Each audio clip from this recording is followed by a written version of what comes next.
There's no doubt in my mind that our world is in chaos, it's in crisis. Do you agree with me? You don't have to go too far or read too much to realise that terrorism, whether it's by Muslim extremists or the US government, I'm not quite sure which is the worst, or slavery, look what's happening in the Sudan at the moment, or poverty, or health, or the Rwandan situation, our world is in crisis, and no one argues. I also believe that our nation is in crisis. I think the gap between rich and poor is getting to the point where we are in strife as a nation.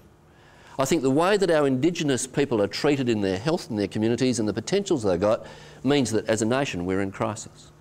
I think the fact that we're becoming more racist because of a whole heap of things that are happening means that we're in crisis. Do you agree with me? That we're in crisis as a nation? Not necessarily because of those things, because they're my values, but I think as a nation we're in crisis.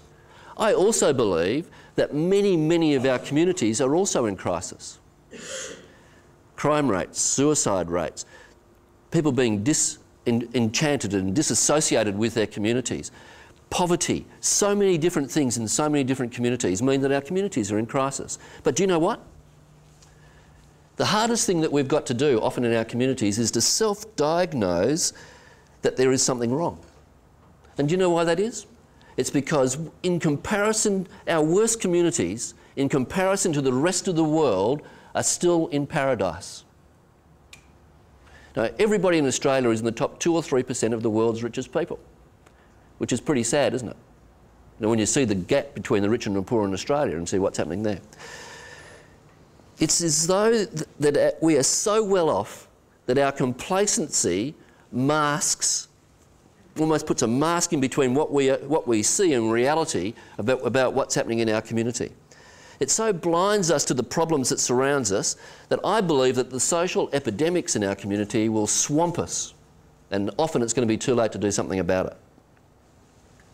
Now, when we look at the world, we feel helpless. Now, how can I do anything about what's happening in the Sudan? Now, the tsunami was interesting. Anyone put their hand in their pocket for that, when we've been pretty complacent for a few years.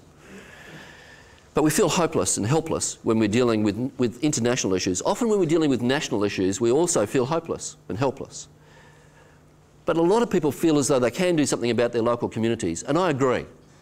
I agree there is a lot that we can do with our skills and the basis of what we can do in our local communities.